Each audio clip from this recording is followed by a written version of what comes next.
This is such a blessing to be here, man. 6 years ago, my life was turned upside down. We eulogized my father over in the old sanctuary. And I grew up as a PK. And as I walked away from the Lord, I still told my dad's testimony.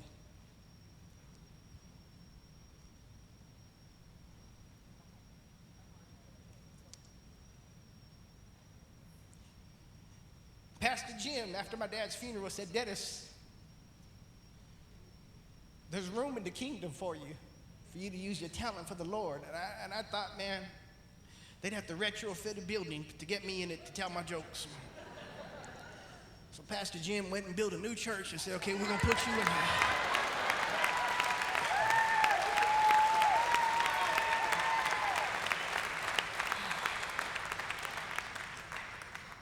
The fact that I could joke about a wife is a miracle, because 4 years ago we almost went through a divorce. And I prayed a simple prayer. I said, "Lord, give me strength to go through this again." And sometimes the best answer from the Lord is no. Because he said to me, "No, I'm not going to give you the chance to go through a divorce. I'm going to give you strength to fight for your family. Stand up and fight for your family." Yeah.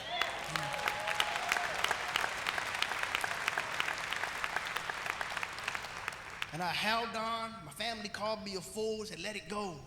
Had friends and family say, "You're an idiot, let it go." I said, "Man, well, I've been crazy for the devil for 20 years. I can start acting crazy for Jesus, you know."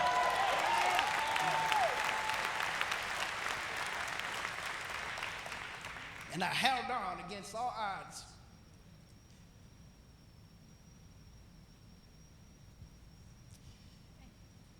And we went to court. My wife had her lawyer, I had my faith, and our divorce wasn't even on the docket. And I walked out laughing. I said, "I told you." God said no. My wife's here tonight. She's given her heart to the Lord, and we're together.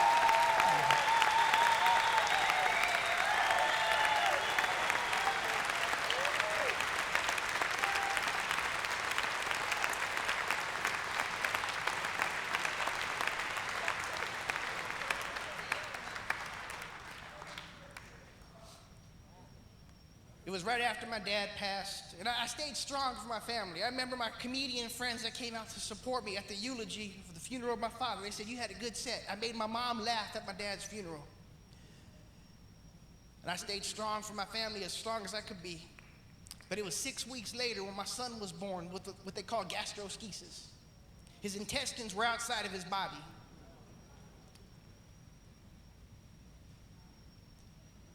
When they went to do the CAT scan or the ultrasound, and they noticed that the intestines had fully become exposed, they said, "We have to induce labor." And I did what every PK does. I reached for my phone. I said, "I got to call my dad."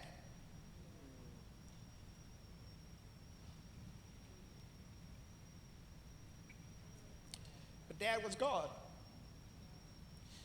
My connection to heaven was disconnected. No longer could I talk about the man that got saved in jail and was delivered from addiction to heroin. He was so bad in jail, he tore pages from the Bible and rolled cigarettes. I couldn't brag about the testimony that after he got saved, he preached the gospel for 40 years. He was gone. I learned I had to get my own relationship with the Lord.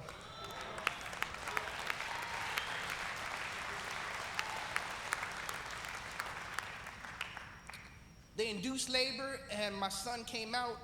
And he looked so bad, I remember calling my sister and saying, "Deb, I can't afford a funeral." His intestines were fully exposed. They were able to clip off his appendix. He was so exposed. And they wrapped him up in gauze, and they took him to Children's Hospital. And all I could think of was, I can't afford a funeral. We're going to have to cremate him. They said at best he'll be in intensive care for 4 months, and he'll eat after a month. Well, 1 week later, he was eating. 1 month later, he was home. 6 years later, I got a healthy little boy.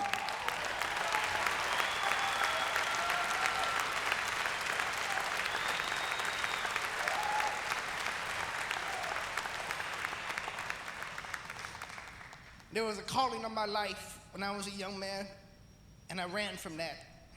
And my mom would say, "Mijo, preach." The problem with me preaching is that if you go to a minister with your problems, they keep it a secret. If you come to me with your problems and they're funny, you're part of my act.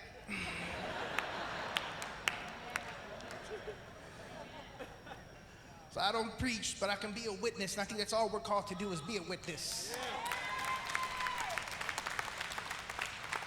I'm a witness to a God who took a marriage that we shattered and destroyed, and everybody said let it go, and God healed that marriage. I'm a witness to a God who took a 6-year-old that was a little rag.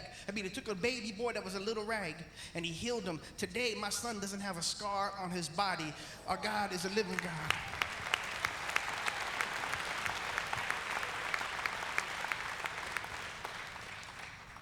I'm a witness to a God who took my 19-year-old son with 3 brain tumors, an eye tumor, kidney tumors. And I flew to Hawaii to be with my son.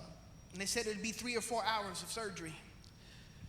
And while he went into surgery, I wrote my family. I sent them a message and a text, an email and a text message. And I said, we've sent our prayers up already. Now do me a favor the rest of the day. Would you praise God with me? And we held on, but I got scared because 5 hours, 6 hours, 7 hours of surgery, that's not a good time to have your brain exposed. My son got a scar on the back of his head, but he was back to work 30 days later, and he has not one side effect from those 3 brain tumors. We serve a God that's in the business, and I'm a witness to that.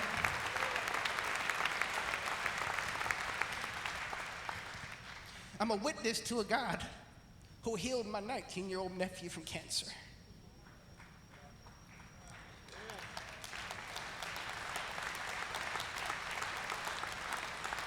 I called him up today and said, can I talk about you? And he said, yes.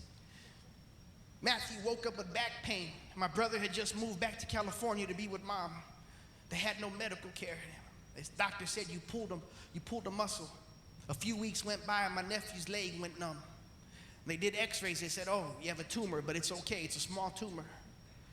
It took about 4 or 5 weeks for the state of California to respond and give them Medicare. And by the time they went in, that little tumor had wrapped itself around his ribs, and it was cancer.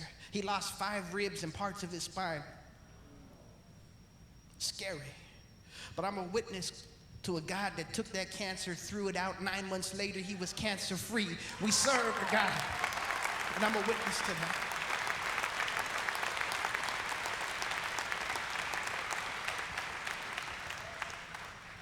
And the most important thing I'm a witness to is to a God who loves me.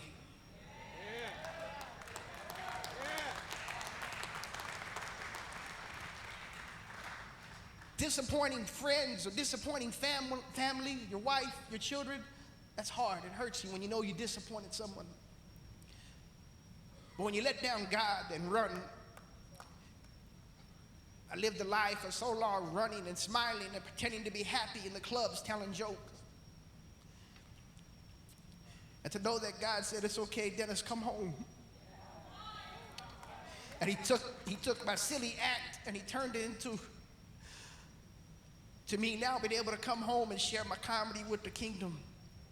I'm a witness to a God who's forgiven me.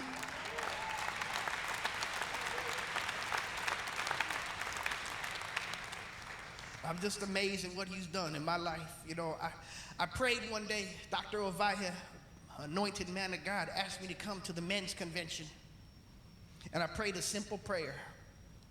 As I was driving, everybody says this prayer, Lord, I'm not worthy. And I meant it. I know I wasn't worthy. Performing in clubs and theaters across the country. And I said, God, I'm not worthy. What are you doing? And in that clear, beautiful voice that only when God speaks to you, you know when God speaks to you. As I said, I'm not worthy, I heard the Lord say, I know. But it's not your story, it's my story.